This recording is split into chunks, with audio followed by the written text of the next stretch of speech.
They found him in the wreckage of Valis Station, half buried under twisted steel and blood-flecked stasis glass. No ID tag, no rank insignia, no data pads.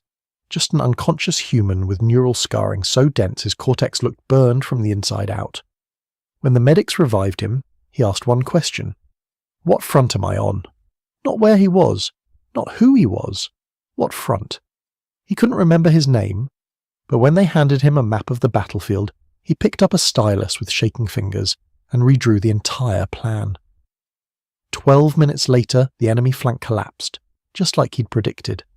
At first, they thought it was coincidence, luck, instinct, maybe some old soldier reflex clinging to brain matter like phantom limbs. But then he did it again, and again. He couldn't remember how to hold a spoon, couldn't recognize himself in the mirror, couldn't tell you if he had a family, a home, a favourite song, but give him a tactical grid and he came alive. His hands stopped shaking, his eyes focused like lasers, and the war bent around him. They called him Ghost General. No one knew his name, so the title stuck. He didn't mind, he didn't care. He lived in forward command bunkers and mobile strike tents. He never slept more than 2 hours. He ate only when ordered to. And when the commanders asked him why he fought so hard, he simply said, "I don't know how to stop." His strategies were unlike anything on record. He taught soldiers to think like viruses, how to infect, not invade. He read enemy AI behavior like emotion, predicted weapon arcs like weather. One time, during the siege of Red Span, he ordered his own fleet to lose, publicly, loudly. The enemy rushed in and walked straight into a dead system where he'd rewritten the laws of gravity with long-abandoned terraformer satellites. They lost 4 capital ships in 19 seconds, but even victory breeds suspicion, and the higher-ups started asking questions. Where had he come from? Why couldn't he remember anything except war? Who burns away every part of a person, except the part that kills best? They dug deeper. His DNA matched no one. His neural code was fragmented but enhanced, as if someone had deliberately cut out memories and left only tactics, reflexes, and rage. They began to suspect he wasn't born. He was made. That theory got louder after the Erith incident. The enemy launched a superweapon, something ancient and cursed, pulled from a dead empire buried under crystal moons. A pulse that erased thought, scrambled leadership, froze logic pathways in every commander it touched. But not Ghost General.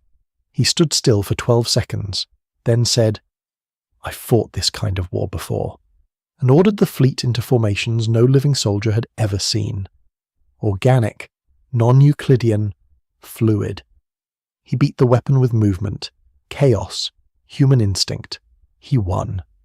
When they pressed him after the battle, how he knew, how he remembered something from a time no one else recalled, he only frowned. It wasn't memory, it was familiarity. And then, softly, like it hurt to say, "I think I've died before." Rumours spread that he wasn't a man but a fragment, some digital ghost of a long-dead warlord reprinted onto clone tissue. Others whispered he was a project from the old Earth black rooms, a prototype mind sliced into backups, each born when the last one burned out.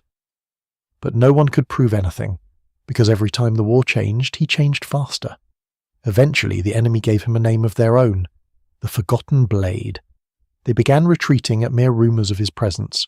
Whole regiments surrendered without a shot when his voice echoed over open comms.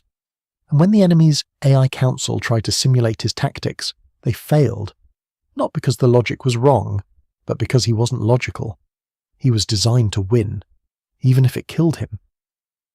Then came the final assault, a last desperate move. The enemy drove into Sol space, tearing through the defense grid. Earth itself stood exposed. The generals gathered, asked Ghost General what to do. He looked out over the burning map, and for the first time in weeks something flickered behind his eyes. Not strategy, not precision, but something personal. He didn't say a word. He simply drew a circle around Earth, tapped it twice, and said, "It's home." They gave him one fleet. He broke theirs. He took the enemy's final gambit and split it open like a puzzle box, used their own propulsion wake to scatter their lines, forced their flagship into low orbit and crashed it into the ocean. By the time the dust cleared, there were no enemies left in Sol space, just wreckage. and a man standing on a carrier deck alone, shaking like a leaf in the wind. The medics found him staring up at the stars. He didn't seem to hear them. When they asked if he was all right, he didn't respond, only whispered, "I think I had a name." He never said it. But he smiled. They never learned who he was. No records, no origin, no fingerprints left behind. After the war, he vanished. Some say he died, others think he was erased, or perhaps, like a sword used one last time, he was simply put away. But across the worlds, statues bear no name, only a face etched from fractured memories, and a single quote carved in steel. He forgot who he was, but not what we needed him to be.